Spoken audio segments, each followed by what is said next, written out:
અમર mode રે દેના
મસ્તકે ધરી સુહાગણ સુરતા બની પછી પોતાના પીયુની સાથે 4 મંગળ વર્તી છે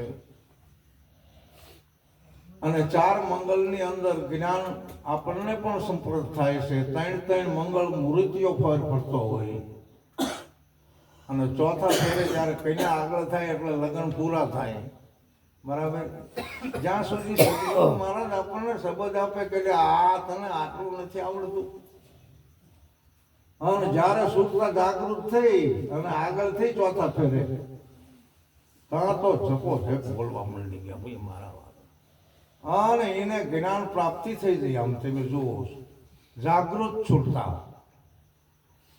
પછી અત્યારે હાલમાં આપણા મનની સ્થિરતાને કરવા માટે આ સુરતા અને નૂરતા બે એક બની જાય ત્યારે આંખો આપણી ખીલો થઈ જતી હોય છે મનના વિચારો લુપ્ત થતા હોય છે ત્યારે આપણે એક એવી દશાની અંદર આવીએ છીએ એને નિજારી દશા કહેવામાં આવે છે સવારામજી કહે છે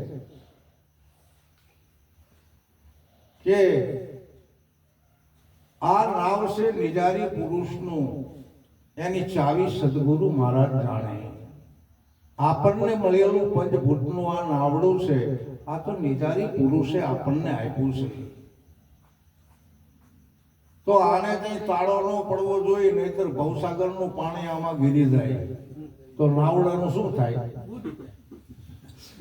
બુડી જાય તો નાવડાને તારી શકે સદગુરુ મહારાજ આહા જબરદસ્ત વાત કરી मिले कोई संत बड़े फकीर मिले कोई ऐसो संत फकीर पहुंचा दे मुझे भवदरी अंके आ भवसागर तरवा माटे महापुरुषनी जरूर છે महापुरुष જેને જેને મળ્યા છે એ ભવસાગર જરૂર તરી શકશે પણ આપ બધા પ્રેમને જગાડજો ભાવને જગાડજો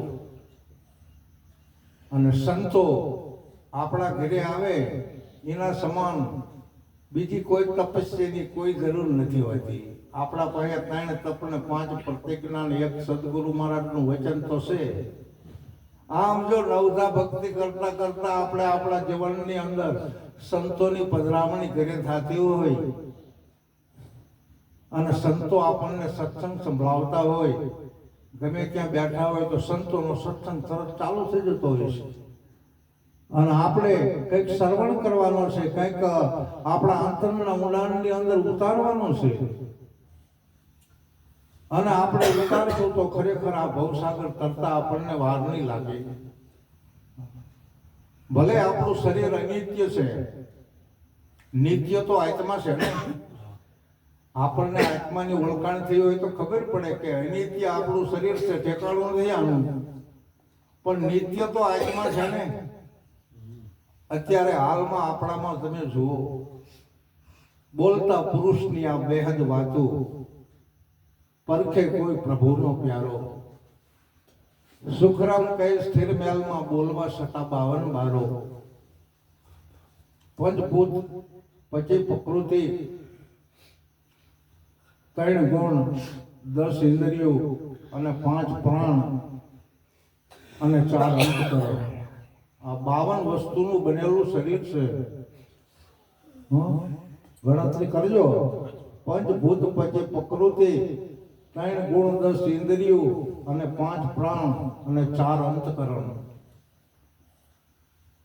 પરંતુ આમાં જે અત્યારે બોલી રહ્યો છે 52 બોલે છે એ હકીકત છે, પણ બારો રહીને બોલે છે. જેવી રીતે બીજમાં ઝાડ છે અને ઝાડમાં પાછું બીજ છે, બીજમાં ઝાડ છે પણ બહાર છે, પછી બીજ ફૂટે એટલે ઝાડ મોટું થતું હોય છે. વડનું બીજ નાનું એવું હોય, એ બીજમાં વડ સમાયેલો છે, પણ ક્યારે તો આપણને આવડું મોટું શરીર મળ્યું છે, શેનાથી થયું છે આ શરીર? તો આ શરીરની અંદર નહીં હોય બોલ્યો આમ જો સહેજ તે એવું નક્કી છે આપણને.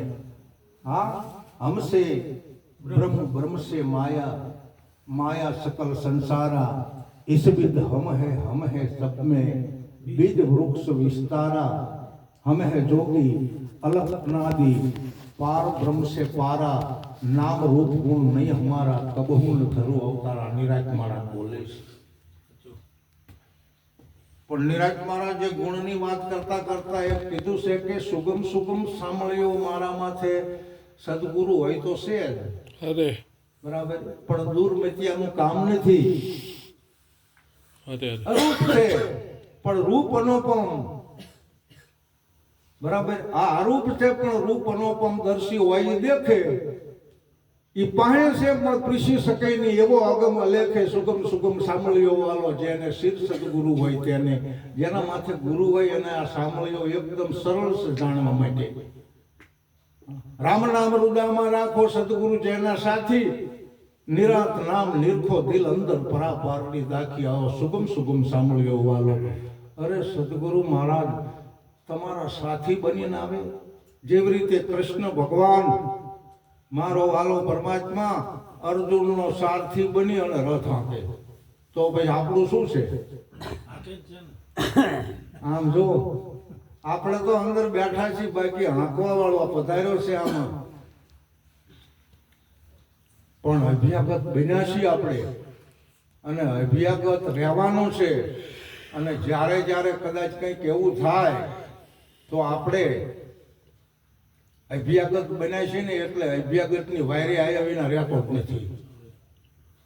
એવી અભ્યાગતની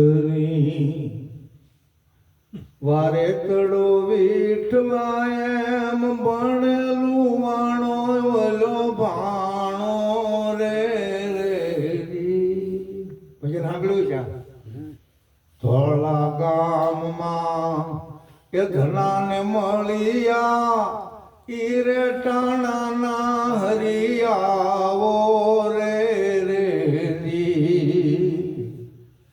વેળું આવીને જેને એ રતન નીપજાવ્યા એમાં સુરે મેઠું તું જોને નાણું રે અભ્યાગતની. નરસિંહ મહેતાના 52 કામ કર્યા. મીરાબાઈના ઝેર પીધા, ભાણ સાહેબને જેલમાં પૂર્યા અને અડધી રાતે બેડીયું તોડી. જીવણ સાહેબને જેલમાં પૂર્યા અને 60 કોરી ભરવા વાળો ભરી ગયો રાજાને.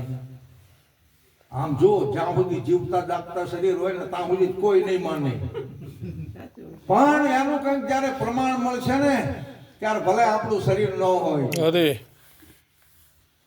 પરંતુ જો આપણે અભ્યાગત બનાવીશું ને તો આજે મારો વાલો અદૃશ્ય અને અગમ છે અને ગમે એનામાં છે.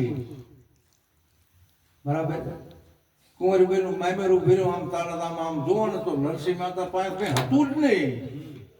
એક મામેરાની વાત કરવી એટલે ખોખલા પોખલા કોકના માગા બળદ ને મલપા કડતાલો ને ગોપીચંદ્રના પોથલા ભરેલા.